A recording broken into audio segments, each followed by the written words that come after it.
Assalamualaikum warahmatullahi wabarakatuh. Good evening everyone. How are you today?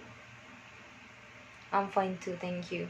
I hope you all stay healthy in your home. Okay? Bertemu lagi dengan saya Miss Ayu in Happy English course. The last course, we learned about the descriptive text, right? But today, what I'm going to talk about is about recount text. Okay? Kita mulai saja langsung ya. Okay. Recount text. Jadi apa itu recount text? Recount text is a text that retell past event or experience.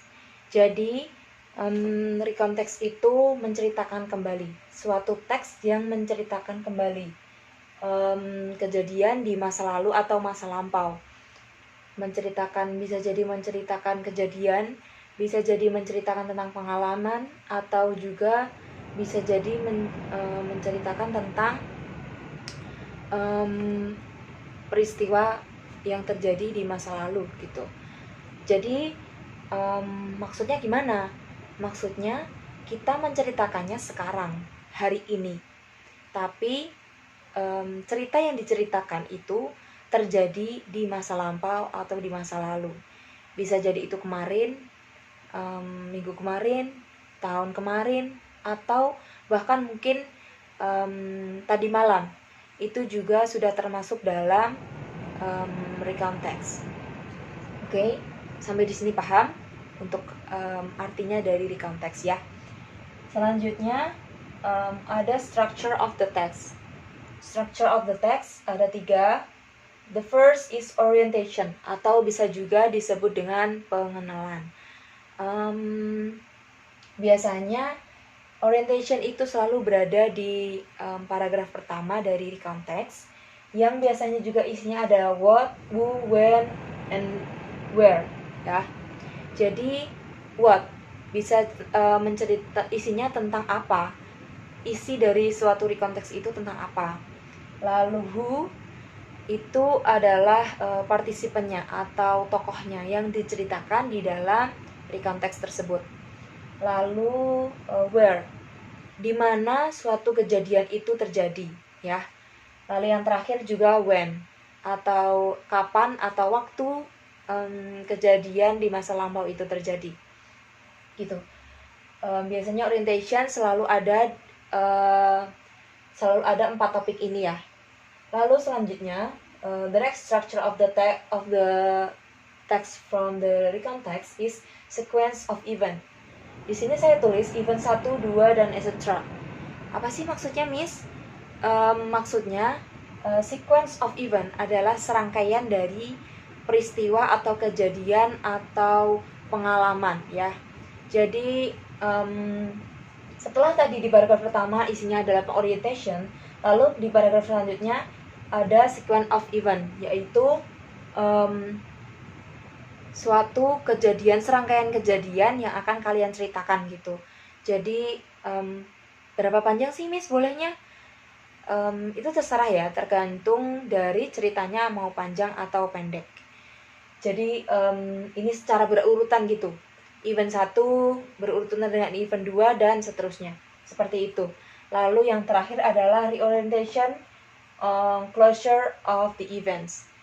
Jadi itu adalah part untuk the end of the event, atau penutup dari eventnya. Contoh misalnya akhir dari tokoh. Seperti saya beri contoh, kemarin saya liburan panjang ke Bali, sungguh capek, tapi saya sangat senang karena saya bisa bepergian jauh dengan teman-teman saya. Saya menikmati liburan tersebut. Seperti itu contohnya, oke? Oke, selanjutnya kita di sini akan membahas language feature of recount text. Jadi di sini saya menuliskan ada 4 ciri kebahasaan or language feature, oke? Jadi apa aja sih, Miss, ciri-cirinya dari recount text? Yang pertama, di sini saya menulis focus on specific participant. Jadi maksudnya, misal focus on the specific participant, hanya fokus pada tokoh-tokoh tertentu. Atau saya beri contoh, misal I or the writer. Jadi walaupun ceritanya itu mereka bersama-sama, misal saya kemarin pergi dengan teman-teman saya gitu, tapi yang diambil tokohnya itu ya saya dengan teman saya.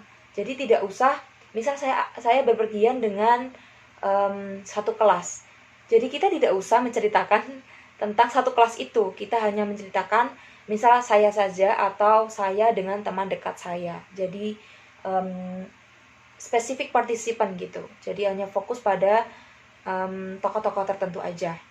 Lalu yang selanjutnya adalah use simple past or tensesnya memakai verb 2 ya.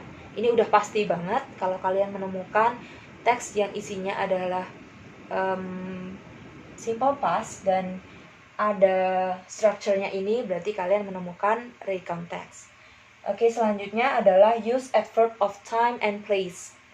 Maksudnya tentu aja ya, ini kan otomatis karena recount text menceritakan tentang suatu kejadian atau suatu peristiwa. Jadi udah pasti ada keterangan waktu dan juga keterangan tempatnya. Ya, jadi keterangan waktu bisa jadi yesterday, last night, maybe bisa jadi tadi pagi gitu. Padahal ini udah siang, jadi tadi pagi itu udah termasuk sebagai recount text. Lalu place ini juga keterangan waktu, di mana misal di pantai, di hutan atau dimanapun itu bisa ya, bisa apapun. Oke, selanjutnya yang terakhir use temporal sequence and conjunction. Maksudnya jadi menggunakan conjunction ya. Seperti contohnya first, then, after that, at least, and before. At last, and before, and extra, and many more conjunction.